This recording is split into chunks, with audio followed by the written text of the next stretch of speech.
मैं इस वक्त बहरीन में हूँ और मैं आया हूँ जिस घर से वो है to interview some human resource executive positions के लोग, फाइनेंस के लोग, कुछ लॉ के लोग, इनको चाहिए थे मेरे क्लाइंट्स को। तो उन्होंने मुझे स्पेशली पाकिस्तान से बहरीन इनवाइट किया ताकि मैं उनकी सिलेक्शन में उनका साथ दूं और according to the given criteria the best resource जो अवेलेबल होगा वो उनको मैं रिक्रूट करके दूं। यस्टरडे हमने काफी सारे इंटरव्यू किए थे जो कि इंटरनेशनल लेवल के लोग थे, जहाँ इंडियंस, इजिप्शियन और भी नेशनैलिटीज जो कि बहरीन में जॉब है और एक एक जॉब उनकी मस्कत में है। तो I just wanted to share my experience. तो ये मैं इसी 5 मिनट की वीडियो में आपको थोड़ा सा एक्सपीरियंस शेयर करूंगा कि लोग किस टाइप की गलतियां करते हैं कि वो अच्छा खासा आप एक उनकी मेरिट पे भी होते हैं, लेकिन मेरिट पे होते हैं तो एक तो सारे सिलेक्ट तो हो ही नहीं सकते। दूसरा ये है कि उसके बाद जो गलतियां किस टाइप की हैं कि उनकी रिजेक्शन का सबब बनती हैं कि वो टॉप पे आते आते एक स्टेप नीचे चले जाते हैं। आपको पता है number one is number one, number two is number two.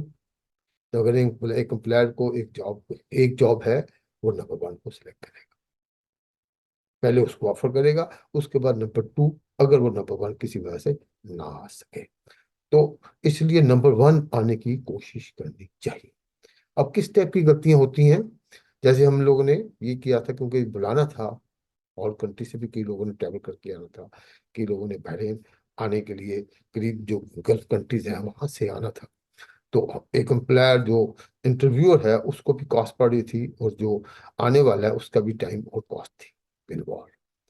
तो व्हाट वी डिड के before sending the interview calls, काफी मेहनत की गई। जो डॉक्यूमेंट उन्होंने हमें भेजे थे उस पे मीन्स सबसे पहले रिज्यूमे, एक मोटिवेशन लेटर हमने उन्हें कहा था वो भेज दें अपना, वो दिया। फिर साथ हमने कहा ओके अगर कुछ हो सके तो इसके अलावा भी जो भी आप मजीद क्रेडेंशियल है, जो आपकी अचीवमेंट्स है, उनके आप हमें एविडेंस जरूर साथ भेजें। ऑब्वियसली सॉफ्ट कॉपी का दौर है, सॉफ्ट में सारी चीजें आई। तो हमने अपना गिवन जो क्राइटेरिया था एक एक जॉब का, उसके ऊपर number of experience, skill sets, extra curricular activities और extra skills, additional skills, additional experience, ये सारा अपना एक चार्ट हम किया हुआ था। और सिलेक्शन हमने इस तरीके से की इंटरव्यू के लिए, इंटरव्यू कॉल के पॉइंट ऑफ व्यू से, कि हमने ये किया कि कोशिश ये की कि अगर एक जॉब है तो उसके लिए 3 या 4 लोगों को बुलाया जाए। उससे पहले फर्स्ट स्क्रीनिंग इंटरव्यू एचआर ने ऑनलाइन लोगों से कर लिया था। तो यहाँ बहरेन में जो बुलाए गए थे, एक जॉब के बदले में 3 या 4 बुलाए गए थे। और ख्याल ये था कि अगर हमें एक जॉब है तो उसके लिए 3 4 बुलाएंगे और नंबर वन को ऑफर हो जाएगी, नंबर टू को स्टैंड बाई कर लिया जाएगा, नंबर थ्री भी होगा, लेकिन फोर्थ होगा उसको हम रिग्रेट कर देंगे, not today but after a week later, जब ये सारी रिक्रूटमेंट प्रोसेस मुकम्मल हो जाएगा। तो हुआ ये कि जैसे मैं आपको मिसाल दे रहा हूँ, एक हमारी जॉब थी जिसमें CFO लेवल की। तो उसमें हमने जैसे ऐसे ही लोगों को बुलाया।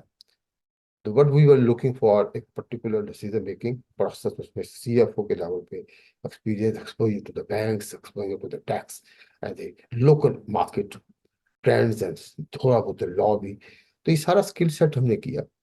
तो जो हमारे ख्याल में जो एक था, जो हमारे ख्याल से नंबर वन आ रहा था और मेरिट या हमारे पॉइंट बेसिस पे बिफोर इंटरव्यू, तो वो साहब को जा रहे इंटरव्यू किया। फिर एक और नंबर टू वाले आ रहे थे, जैसे पहले पॉइंट स्कोरिंग होती है ना जी, फिर पॉइंट थ्री के।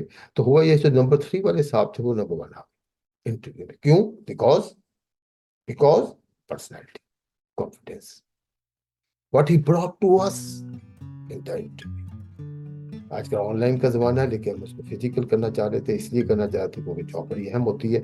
और इस किस्म की जॉब पे आप एक डिसीजन लेते हो तो बड़ा सोच समझ के डिसीजन लेते हो, और ताकि वो अपना ये नहीं कर सकते कि आप आज बंदा रखो और उसके बाद बाद में दूसरे दिन कहना शुरू कर दिया तो कंपनी कैंडिडेट है ये वो। तो फिर क्या होगा, तो आपकी ओवरऑल फ्रस्ट्रेशन आपकी ऑर्गेनाइजेशन में वो स्टार्ट हो जाती है। तो वो जो स्किल सेट लेकर आए नंबर वन, एक तो जिनको हम नंबर वन कह रहे थे अपने अपने पॉइंटिंग पॉइंट स्कोरिंग के वाले थे, और जो नंबर थ्री वाले सेट थे उनमें फर्क क्या हुआ? प्रेजेंटेशन। ये ऑनलाइन प्रेजेंटेशन भी देखी गई थी, लेकिन यहाँ पे उन्होंने एक बहुत अच्छे तरीके जो आखिरी एज होता है ना, 2% का, 1% का, 3% मार्जिन का, 1 नंबर का, 2 नंबर का, ये जो आखिरी एज होते हैं ये बहुत इंपॉर्टेंट, लास्ट इंच होता है ना, लास्ट इंच, ये बहुत है, इस पर जरूरत होती है। तो उनकी पर्सनैलिटी, विज हिज पर्सनैलिटी, बात करने का स्टाइल, थोड़ा सा वो कंफ्यूज हो गए, उसके बावजूद भी हमने जो नंबर वन जो हमारे पॉइंट ऑफ व्यू आ रहे थे उनको फिर भी हमने कूल डाउन करके फिर दोबारा वही क्वेश्चन किए। वो लगा कि वो कंफ्यूजन का शिकार है। फिर हमने उन कंफ्यूजन को क्रॉस चेक करने के लिए, कहीं कहीं ऐसा तो नहीं कि ये आज के इन्वायरमेंट के कंफ्यूजन है और ये फैक्ट्स के ऊपर सही तरीके से बोल क्यों नहीं रहे। कुछ फैक्ट्स उनके ऐसे थे जिनको वो खुद इलेबोरेट नहीं कर पा रहे। जैसे होता है, मैं इतने साल वहाँ काम किया, उसके बाद मैंने छोड़ दिया, अच्छा आप what was the reason of leaving that organization, तो वो थोड़ा सा वो शायद वो वाज नॉट क्लियर। कुछ उन्होंने ऑनलाइन बातें की थी, रीजन ऑफ लीविंग वाली, प्रीवियस टू प्रीवियस एम्प्लॉयर, तो ही वाज नॉट क्लियर। तो उसकी वजह से ये हुआ कि जो 2 नंबर वाले थे उनको भी वैल्यूएशन हमने की, ऐसे कर रहे थे। तो ये जो 3 नंबर वाले साहब थे, तो उन्होंने अपने आप को इंच एक एक इंच पे पहले इंटरव्यू में, उसके बाद फिर आफ्टरनून में दोबारा हमने कॉल की, तो हुआ ये कि दैट वाज, वो उन्होंने साबित कर दी कि वो नंबर फैक्ट्स को बड़े अच्छे तरीके से बयान किया, अपने बताए हुए फैक्ट्स को अच्छे तरीके से बयान किया। नंबर वन नंबर टू वालों ने अपने बताए हुए फैक्ट्स को अच्छे तरीके से एक्सप्लेन नहीं कर सके। तो that was the reason for our offering that number 3 position, जो कि मेरिट पे पहले आ रहे थे, लेकिन फिजिकल इंटरव्यू नंबर 1 पे आ गए, उनको ऑफर कर दिया। बाकी 2 नंबर वालों को स्टैंड बाय कर लिया। जो नंबर 1 था इन प्रायर टू द इंटरव्यू, उनको हमने फिलहाल खामोश कर दिया। तो just sharing you very small tips, इस पे देखिएगा कि जो आप फैक्ट्स दें, फैक्ट्स को एक्सप्लेन करना आना चाहिए और अच्छे तरीके से कॉन्फिडेंस से आना चाहिए, तो इफ पार्ट